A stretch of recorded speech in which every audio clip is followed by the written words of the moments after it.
샬롬, 샬롬, 샬롬, 샬롬, 샬롬, 샬롬. 내니 두려워 말아라. 나의 아들, 나의 딸아. 안심하라. 샬롬, 샬롬, 샬롬, 샬롬, 샬롬, 샬롬. 나의 평안을 주노라. 세상과는 다른 평안. 두려워 마라. 샬롬.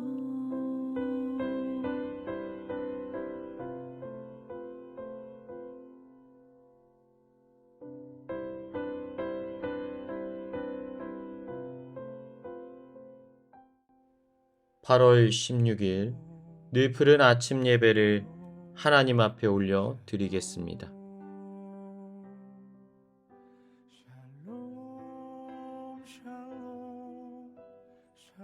오늘은 빌레몬서의 말씀으로 하나님의 은혜를 나누겠습니다. 이 편지는 감옥에 갇힌 바울이 신실한 하나님의 사람 빌레몬에게 개인적으로 보내었던 편지입니다. 그런데 이 편지는 빌레몬에게만 읽게 했던 사적인 편지는 아니었습니다. 왜냐하면 바울은 이 편지의 서두에서 빌레몬과 그의 집, 교회 지체들까지도 함께 읽도록 하였기 때문입니다. 그리고 오늘날까지도 이 편지는 교회들 가운데 읽혀지게 되었습니다. 그러니까 이 편지는 개인에게 일어난 사건을 다루고 있었지만 그리스도인으로 성도로 부름받은 자들이 어떠한 삶을 살아가야 하는지에 관한 권면의 메시지를 담고 있었던 것입니다. 성도들 간에 피할 수 없는 갈등의 문제가 일어나게 될 때 어떠한 심정으로 어떠한 방법으로 이러한 문제를 풀어나가야 하는지에 관한 방향을 제시하고 있습니다. 편지를 보낸 사정은 이러합니다. 빌레몬의 노예였던 오네시모가 주인에게서 도망을 치는 사건이 발생하였습니다.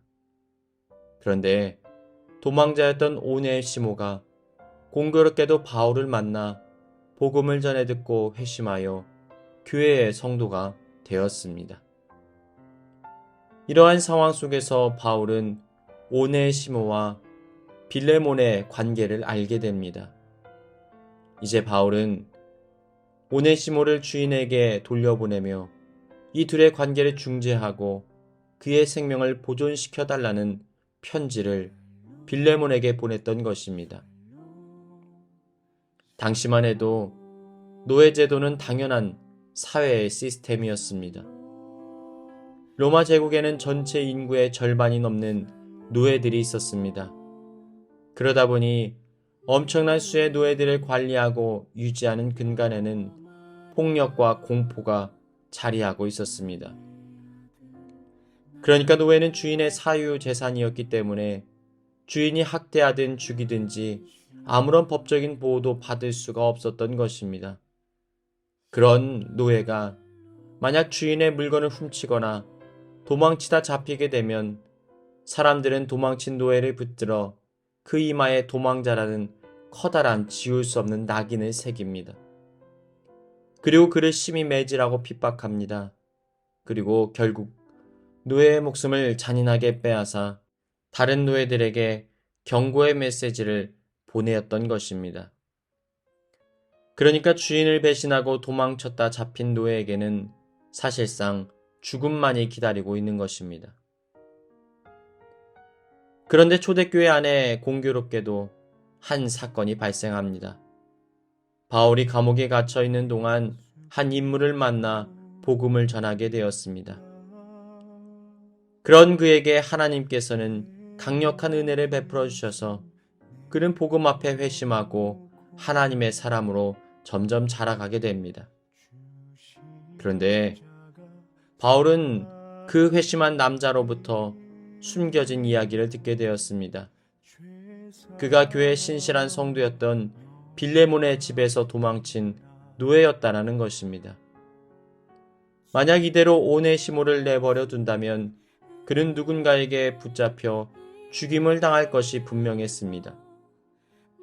이러한 상황 속에서 바울은 오네시모를 살리기 위하여 빌레몬에게 편지를 보냅니다.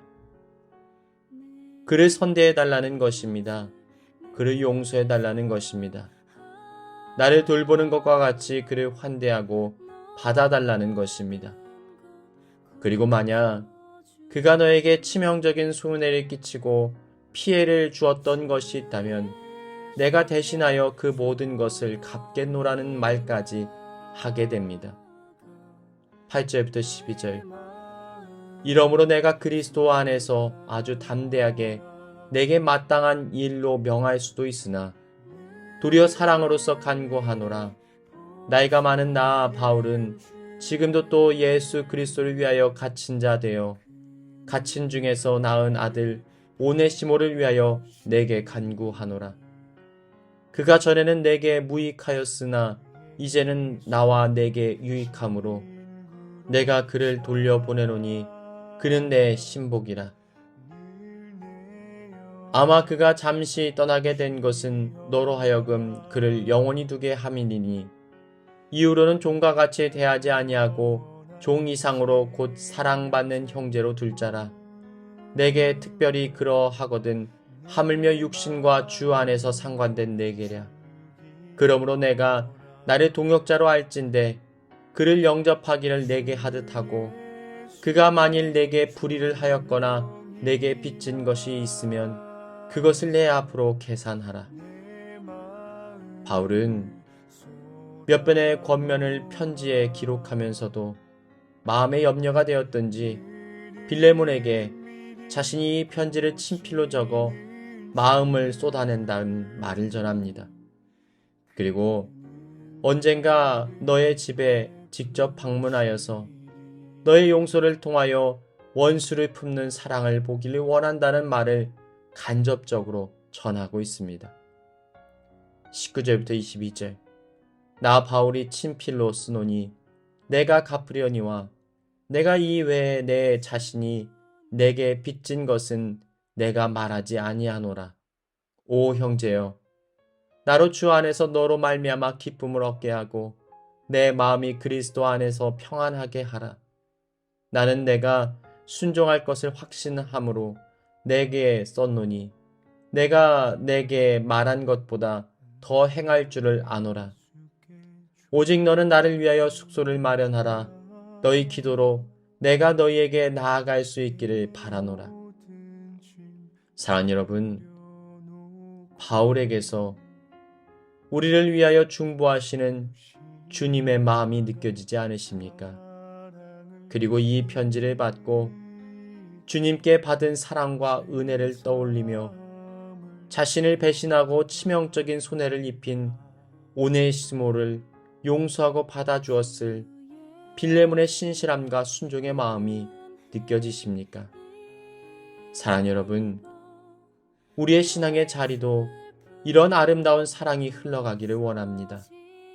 우리의 삶의 자리가 죄인된 우리를 구원하기 위하여 죽기까지 사랑하시고 우리를 오래 참으시고 포기하지 않으시는 주님의 성품을 조금이라도 닮아간다면 얼마나 기쁠까요?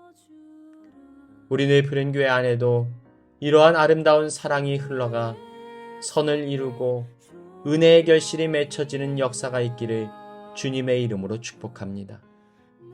그런데요, 궁금하지 않으십니까? 이들은 과연 어떻게 되었을까요?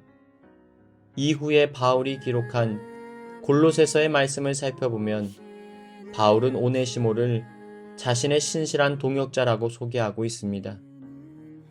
그리고 후대에 남겨진 초대교회 서신에서도 그의 흔적을 발견할 수 있습니다. 이그나티우스라는 신실한 교회 목회자가 에베소 감독으로 오네시모를 언급하고 있는 것으로 보아 오네시모는 정말 회심하여서 초대교회의 훌륭한 지도자의 자리에까지 성장하게 되었음을 발견할 수가 있습니다. 이러한 놀라운 역사가 어떻게 일어날 수가 있었을까요? 거기에는 바울의 무한한 사랑과 양육이 자리하고 있었습니다. 거기에는 빌레몬의 용서와 오래 참음 그리고 순종이 있었기 때문에 이러한 은혜의 결실이 맺혀질 수가 있었던 것입니다. 사랑 여러분, 우리의 삶과 우리의 신앙의 자리에도 또 교회 안에 이러한 은혜의 결실들이 많이 맺혀지기를 주님의 이름으로 축복합니다. 또한 우리는 누군가의 인내와 사랑으로 돌봄을 받은 오네시모라는 사실을 인정함으로 다른 누군가에게 포기하지 않는 사랑, 용서하는 사랑을 흘려보내는 복된 삶을 사시길 주님의 이름으로 축원합니다.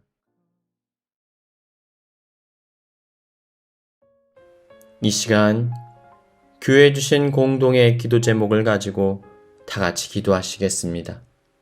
첫 번째로 나의 삶의 모든 자리들을 하나님의 눈으로 해석할 수 있는 영적인 안목이 열리게 하여 주옵소서. 이해할 수 없는 낙심의 문제 가운데서도 예수님의 사랑을 느끼게 하시고 은혜의 자리로 우리의 삶을 이끄시는 주님을 만나게 하여 주옵소서. 질병으로 고통당하는 지체들 가운데 주님의 위로와 치료의 역사가 임하게 하여 주옵소서. 전쟁으로 고통당하는 우크라이나 가운데 주님의 위로와 평화가 임하게 하여 주옵소서.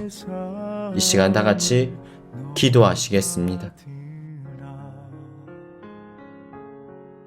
주 예수의 은혜를 입어 내 슬픔이 없어지리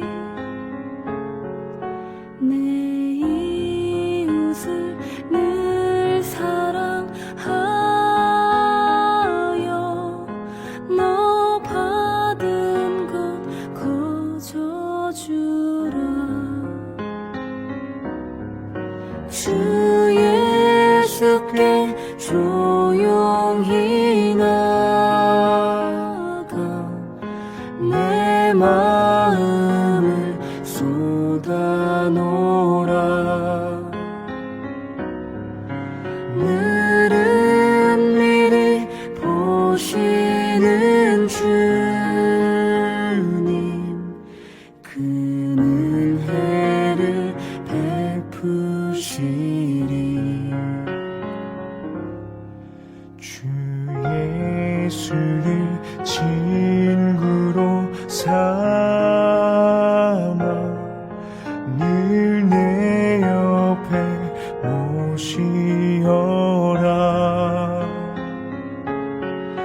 그 영원한 생명샘 물에 내 마른 목 죽이어라